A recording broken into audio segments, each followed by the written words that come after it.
So today's video may be strange because I didn't feel like filming, but I filmed it anyway. So if my energy is off, I apologize. I thought to re-record it, but I'm not. It's like 4:55. So the sun's gonna start going down. And then also, I was like kind of close to the screen and I was like, my head was cut off. But yeah, I'm not re-recording it. So sorry, thank you for watching.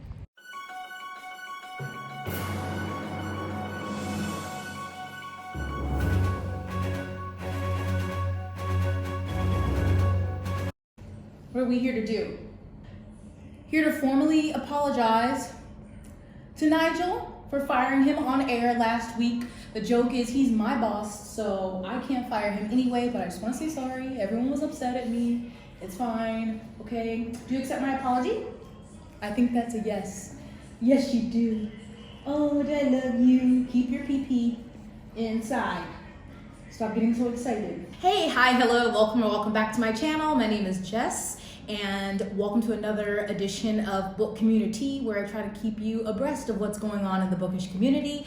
This is a different setup. I usually film upstairs in my book room, but I'm having internet problems up there, so I had to come downstairs.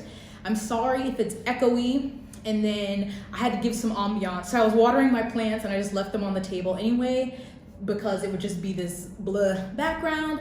So I hope that does not detract from your enjoyment of this episode. Please vote. Election day is what, next week, November 3rd. So we're down to the wire, people. It's the final countdown. Please vote. And so there's not a lot going on this week, but just a few things that I wanted to run through. So in relation to, was it last week? I can't even keep up with it. With what happened with Jimmy Patterson and Jimmy Patterson Presents or Jimmy Books. So James Patterson himself tweeted, "Nothing worth a tweet is happening to Jimmy Books. Nothing. In fact, we are supporting our authors and their books more powerfully than ever before. The mission continues. All we want is that when a kid finishes a Jimmy book, they'll say, please give me another book." And that just seems kind of rude if an editor is saying that they essentially don't have a job anymore. How is that not worth a tweet, an announcement? So just clown behavior. I mean, I don't know, I'm not surprised, but that was trifling to see. So boo James Patterson. So the Strand Bookstore, which is a huge bookstore in New York City, I believe, had a tweet this week that a lot of people had some emotions about. So I'm on their Twitter and it says, legendary home of 18 miles of new, used, and rare books since 1927. So that is huge. That sounds bigger than Powell's in Oregon, but I've never been to the Strand. Anyway, their tweet was, "We need your help. This is the post we hope to never write, but today marks a huge turning point in the Strand's history. Our revenue has dropped nearly 70% compared to last year, and the loans and cash reserves that have kept us afloat these past months are depleted." And there's like a screenshot of like more things about the Strand, growing up, what you can do to help. So it's saying, visit our website and shop our gift guide, visit our stores, give gifts from Strand, choose books, gift cards, subscription boxes, encourage your friends to shop at Strand Books, spread the word, shop early and shop local. So the next few months will determine the future of the Strand. Can we count on your help?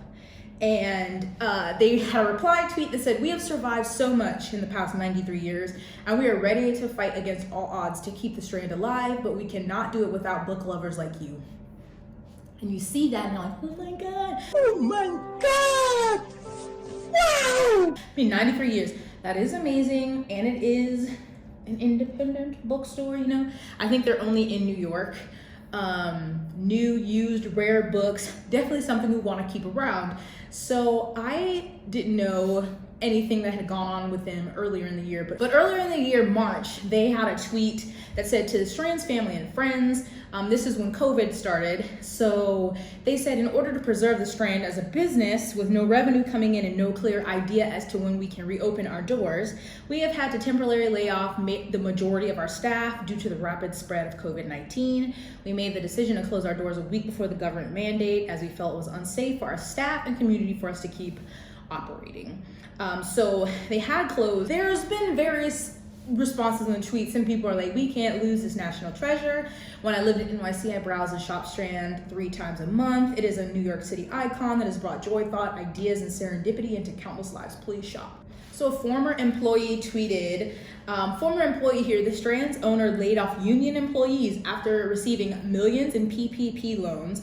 And a PPP loan is Paycheck Protection Program that was started earlier this year because of COVID. It was intended for small businesses. So they received millions in those loans, spent hundreds of thousands on Amazon stock, and refuses to pay her workers a living wage. Let them suffer. Better indie NYC bookstores to support a threat. So then they list other ones.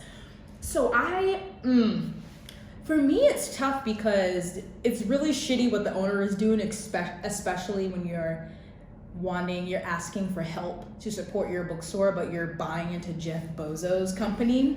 But then you also think about the employees, and it's not fair to them for people to ignore or not shop at the Strand because the owner is a piece of garbage.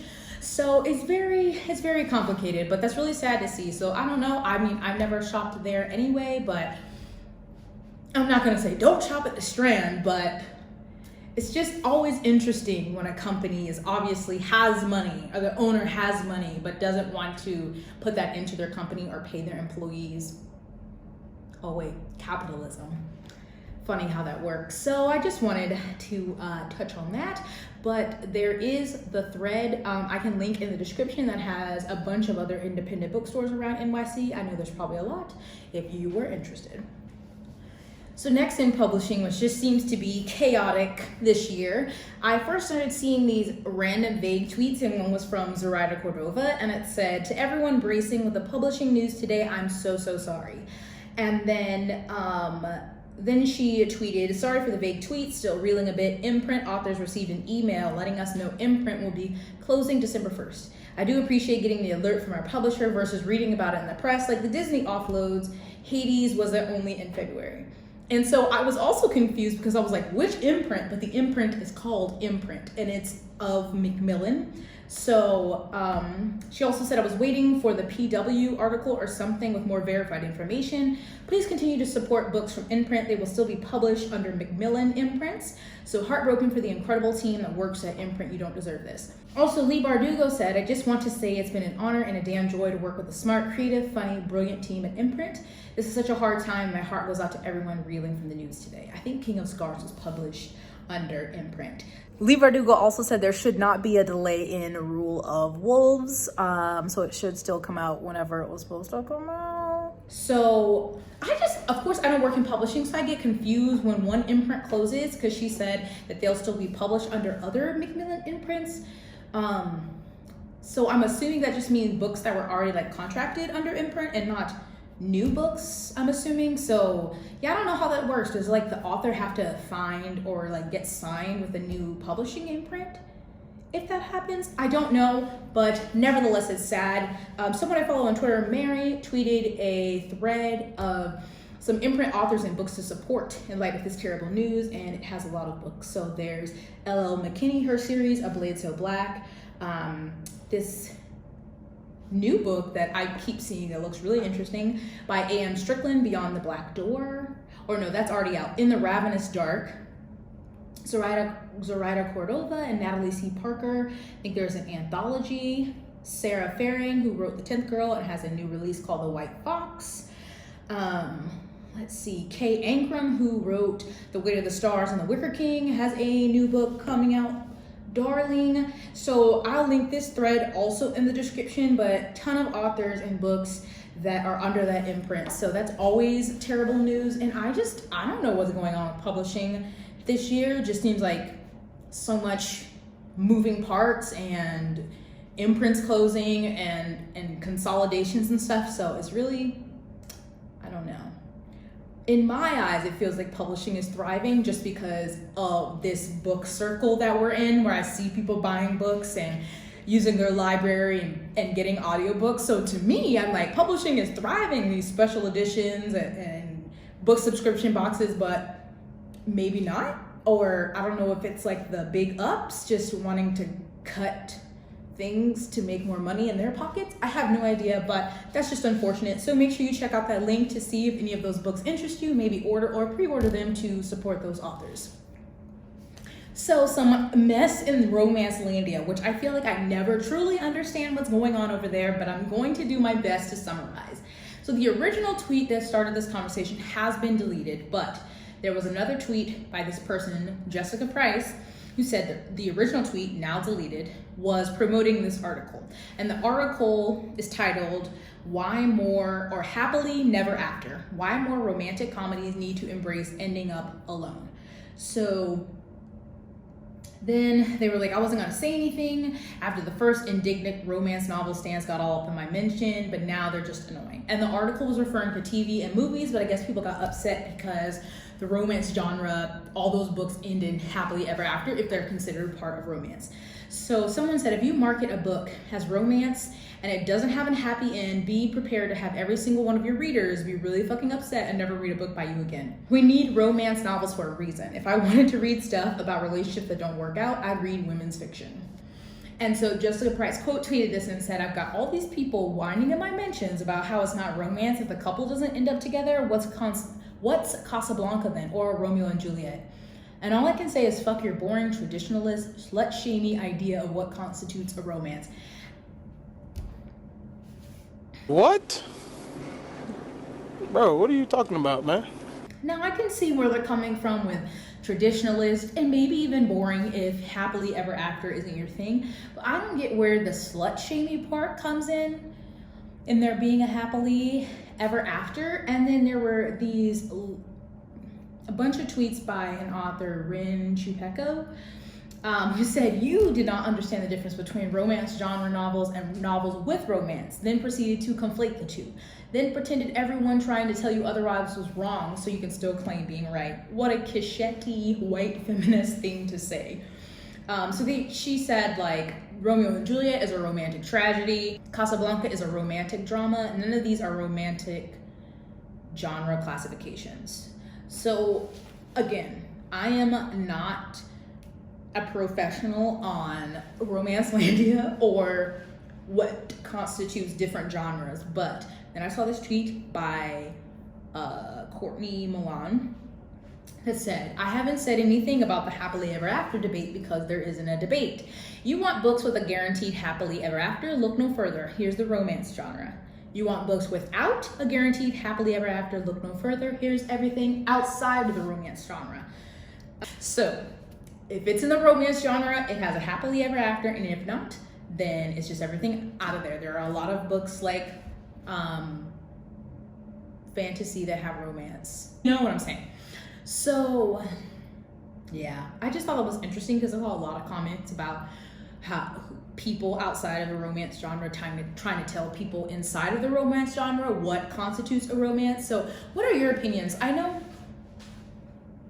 the happily ever after thing can seem boring, but that's also the good thing about romance, because you like want to read that because you know that's how it's going to end on a good note. It's like a good pick-me-up. It's something fun and heartwarming to read most of the time. And if that's what defines the genre, then that's what defines the genre. So you can find a lot of other books with relationships in them that do not end in happily ever after. So yeah, it was weird. And whenever there's a bunch of tweets about something, I just want to know. I just want to get to the bottom of it. So that is a really poor explanation of that. If you have a better explanation or I left something out, always let me know in the comments, because I don't know all, and I will happily admit that. Okay, so those were the main things, and then I just wanted to point out a couple things or a couple reminders. So I saw a tweet that from an independent bookstore that said, buy early, dear friends, with supply shortages expected and books in high demand, it's important to do your holiday shopping early this year. Let us wrap up the perfect present for everyone on your list. We're here to help and we appreciate your support. And someone else was like, the book printing supply chain has been fucked all year due to a perfect storm of factors. So if you're likely to want to give books at holidays, start placing those orders with your local indie or Barnes & Noble now. So obviously there's a lot going on this year with the Rona, and then I think President Obama's memoir is coming out, or is it out? And it's getting like a first printing of like 3 million copies. which amazing, but also that's going to cause some delays and shortages for other books being printed or reprinted. So it's almost November. So if you're planning on buying people books or you're planning on asking for books, go ahead and share those wish lists now, or go ahead and start shopping, especially if you're going to shop for an independent bookstore, to give them more time to ship it to you. And instead of waiting to that, that week before Christmas and hoping it's going to get to you. I know a lot of books are back ordered right now, especially through independent bookstores, again, because of shortages and books going into reprintings, which is awesome. Like the Poppy War just went into another reprinting. I think it was the Broken Earth trilogy, the 5th season by N.K. Jemisin, was going into another reprinting, which is fabulous. It's just they're not all in stock if people are going to be ordering a lot of these popular titles for Christmas. So just a reminder to go ahead and start your holiday shopping. We might as well, get in the Christmas spirit. So just start your holiday shopping a little early. And as always, I have links to alternatives to Amazon in my description. And this always comes with a caveat, a little asterisk. I understand if you can only or you only want to use Amazon. Totally get it. There's a bunch of different circumstances that determine what you can and can't buy, or where you can or can't buy from. I get it. I'm just saying, if you want alternatives to Amazon, I have links in my description with links to independent Black-owned bookstores in the US, link to bookshop.org, which is currently in the United States and Canada for independent bookshops there. There's also Blackwell's in the UK. For UK editions, I know they have free shipping to the States. There is wordery.com also. I think they ship internationally for free because Amazon owns, obviously, Audible, their audiobook service. They own Book Depository, and they also own, do they own Abe Books? They own something else. So obviously you can use bookshop.org, and on that website they also have links to, if you wanted to buy it used, they have a different website. You can use librofm.com for audiobooks that support independent bookstores. I have that link down as well. And then obviously there's Blackwell's, there's Wordery, obviously your local independent bookstores if you already have one locally, Barnes & Noble, Books A Million. So just some options, just so you know. But that's really it this week. Not a lot going on, and it'll be interesting to see what happens with the remainder of the year, because I do kind of want to do a countdown video of the top dramas from this year in December. So so it'll be interesting to see what pops off or not. This month has been pretty active, and I felt like just filming this last one for this month. So again, please vote. And the cases of the Rona are spiking again. They are here in Italy, they are in the States. So wash your mask, wear your mask, stay distant, wash your hands, stay hydrated, moisturize, drink your water. Did I already say that? I did. And vote. We have got to get him out. And I want to say that voting in this election is not magically going to turn everything around. So don't think they're going to vote and then the next day everything's going to be perfect, or even come inauguration in January. This is just a first step in the right direction. Look, I'm settling too, okay? I didn't want Biden-Harris, okay? But we just have to suck it up and vote. And we're just going to have to try to make progress moving forward, because a vote for that orange turd is not a move forward. It's 1,000 steps back. Anyway, that's it for me. And I hope you're all happy that Nigel is back in a job and Curtis is thriving. This is Pammy. She's all right. And those are the only two with names. Am I trifling? Curtis, Pammy. Oh, I do have Zelda upstairs too. I didn't bring her down. Thank you for watching. Please give this video a thumbs up. Please subscribe. Please check out my description box. It's all this stuff, links to social media. Nigel has an Instagram if you want to follow his shenanigans. I don't know why I just said that like that. But that's it for me. Thank you for watching. Bye. Get out. Ooh, I be looking good. When I be doing this, I be feeling like I look cuter than on camera. You're on camera. No, I mean when I film, in the daytime, whenever I do editing Jessica, I always feel like I look better. That artificial light hit different.